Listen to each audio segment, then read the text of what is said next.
Well, my man already kind of echoed it, but I'm gonna say it anyway. Pirtle's aggressiveness and his putback dunks was definitely the glow spot for me. Just him actually throwing a ball through the hoop was something rare that we haven't seen and not used to seeing. He usually tries to just lay it up, and tonight he was trying to be that physical presence down low and bang with the reigning MVP Nikola Jokic. So if he can continue doing that against guys that aren't at that same level as Nikola Jokic, I mean, his ceiling is through the roof for this, as far as his role goes on this team. So if you just keep up that aggressiveness, that was really, really fun to see. I had it written down here, like in every quarter. Jakob is cleaning up the trash, man. He Mm-hmm. was just so active tonight. And when our guys are driving so aggressively to the rim, as our team does, as our young guys do all the time, that's something that he hadn't really shown over the past 2-3 seasons with us, being that aggressive and trying to clean that stuff up. But it's kind of like that. I got your back, you got my back. I'm gonna go ahead and just keep fighting for you and for each other. And I see that a lot out of Jakob too, man, this season, man. That's a huge goal spot. Zach, what's something for you, man, that kind of stood out tonight? So I'm looking here again, and I see our backcourt, Dejounte, Derrick, Keldon, and Devin all had 2 steals. Keldon had 3 steals. Ooh. So, I mean, we have guys getting their hands in making plays. So, as advertised, those guys are going to play defense. They got to bring on offensive end, but them playing defense is going to help because, I mean, we're not going to be that great of a half-court offense. So you got to get steals, get moving, get in transition. And so I think they can average 2 steals a game each. We're going to be doing well. That might be best in the NBA, like type defensive statistics. Oh, yeah. Man. Oh yeah.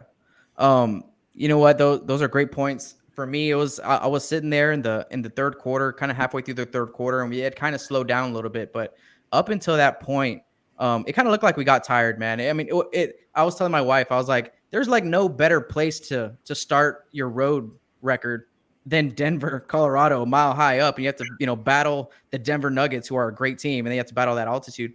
And it's a great just challenge to start the season, I think. And it's a huge like bring yourself up here, like your measuring stick on the road.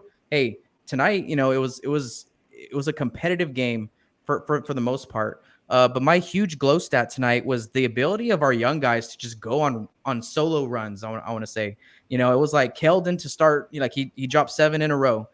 I think this is how the first quarter played out. If they said this, I think they said this on the broadcast. It was like 7 for Keldon, 5 for Derrick, 4 for Jakob. Drew had his 2 hooks.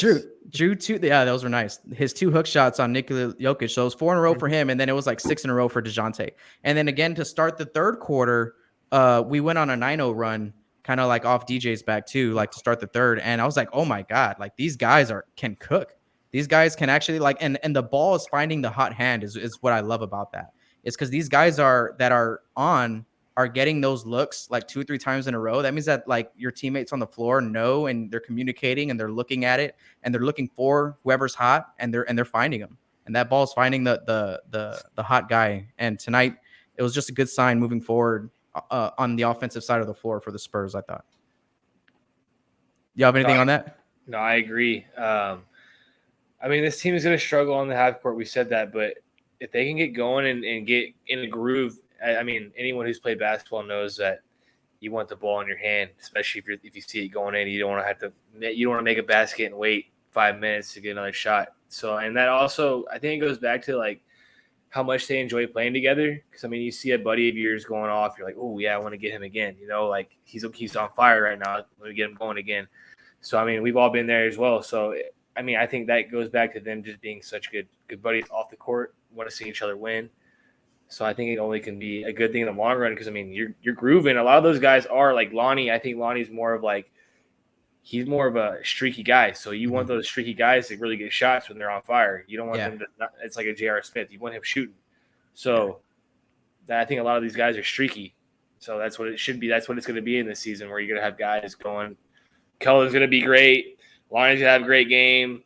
Derrick's have a great game. Jakob, I mean, it's going to be that way all season. We're going to come on here and be like, oh, Derrick, 30 points. What a great game. And then the next, it's going to be different. So it's the way it should be. It's basketball. Yeah, and if someone every kind of every game there's someone else kind of stepping up, that kind of keeps us versatile too. Just for the rest of the league, keep them on their toes and just okay, we can't really game plan for this or that because they're gonna hit you with the two other things. You know what I mean? So it's good to see that balance on the floor, man. Because I'm watching some of these other teams like I saw Brooklyn the other night. I was just like that sucks. Like I would hate to be playing on that team. Like it was just like you have like one little role and that's it. I mean, yeah, you're good. You're probably be one of the better teams in the league, but I don't know. It's just kind of it's like a little microwave of what basketball actually is and kind of what we see over here in San Antonio with that I'm gonna call it that pretty game. It's not quite beautiful yet, but did y'all see? Oh my God, if Jakob had finished, Jakob got fouled on that play. Yeah. But that behind the back pass with that, y'all That know was what I'm talking beautiful. about? I know exactly what you're talking about. It would have been the #1 play on SportsCenter. I feel like that would have been. It's a great play. I looked at my wife and I was like, because she never really followed the Spurs too much. And I was like, you see that right there? If we would have finished that, that's what we had all of 2014. It was amazing. I was like, it was amazing. That's Boris Diaw type stuff. Yeah, I was about to say that was a Boris Diaw touch pass in the paint right there. Yeah. You know what? Speaking of top plays of the game, Jokic's pass that like that was like a hologram and went through like 3 of our guys' heads. Yeah. And then the guy misses the shot. I'm like, yes, thank you. And then he goes and grabs it himself and gets the and one. I was like, no. Yeah, it's just a typical MVP play. That's who he is. Man, that was dirty, man. But he's not even jumping on the ground, getting offensive rebounds. You're like, yeah, man. Oh man, but it was just this game was full of spectacular plays, man, on both sides of the floor for both teams, right? So, all right, Spurs Nation. So that was our glow spot. Those were our glow spots of the night. When we come right back, we're gonna go ahead and talk about some areas that we still need to